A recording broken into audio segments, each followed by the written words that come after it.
Eto mga boss, meron tayong panibagong update patungkol nga dito sa retirement dito nga ni LeBron James dito nga sa NBA. Well, mayroon nga theory etong ESPN analyst at NBA insider na si Shams Charania. Ano nga ba ang theory niya dito nga sa retirement ni LeBron James? Kailan nga ba yan? Tara't pag-usapan natin yan.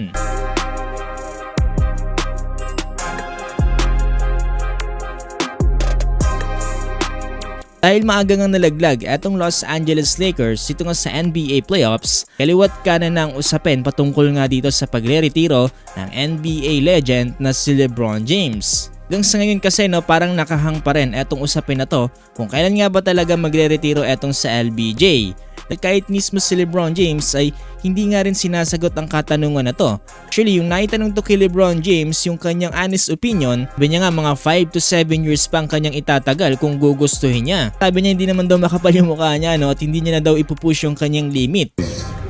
To be honest, if I really wanted to, I could probably play this game at a high level for about another, weird I might say, about another 5 to 7 years if I wanted to.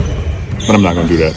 Naman habang lumalapit at papatapos na itong NBA season, kami ng mga questions at theories kung kailan nga ba talaga ang huling laro dito nga ni LeBron James. Eto, mayroong magandang theory na nilabas etong ESPN analyst at NBA insider na si Shams Charania. Ayon nga sa naganap na interview patungkol nga dito kay Shams, para sa kanya mga boss etong si LeBron James ay possibly nga daw mag-retire dito nga sa kanyang year 23. Kasulukuyan kasi ay nasa year 22 na etong si LeBron James dito nga sa paglalaro ng NBA. Magiging napakagandang story nga daw talaga kung sakasakaling mag-retire etong si LeBron James sa kanyang year 23 dahil bukod nga daw sa number 23 ang kanyang jersey, sa Los Angeles din gaganapin ang All-Star Weekend. Para nga daw kay Shams Charania, parang napaka-storybook nga daw kung sakasakaling ganito ang gawin ni LeBron James. Na kay LeBron James pa rin naman daw ang huling desisyon kung ganyan nga daw ang kanyang gagawin. Yun mga boss, sa lahat ng nilabas na balita, etong kay Shams Charania, kaya nga ba parang merong pinakamagandang dahilan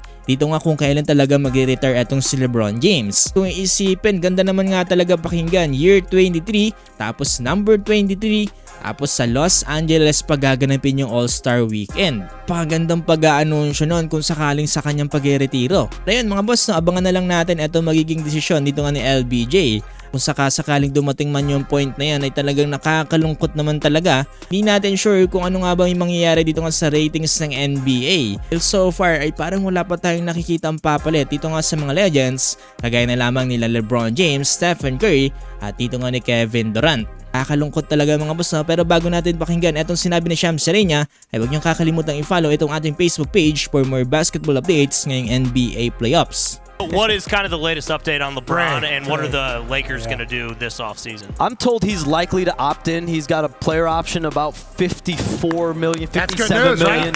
He's got a massive player option. For Garza? That's likely. That's the plan.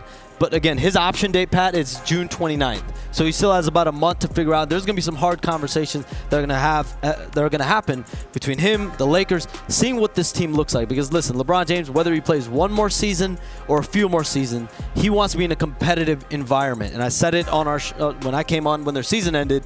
He's probably going to opt in because the option is so big, and then that gives you flexibility to figure out: do you extend off that number, or if this is the final year, if this is the last hurrah, essentially, year 23 for number 23. They have All-Star Weekend in Los Angeles. So to me, it's very storybook if that's the way it goes. But that's a decision that he's got to make.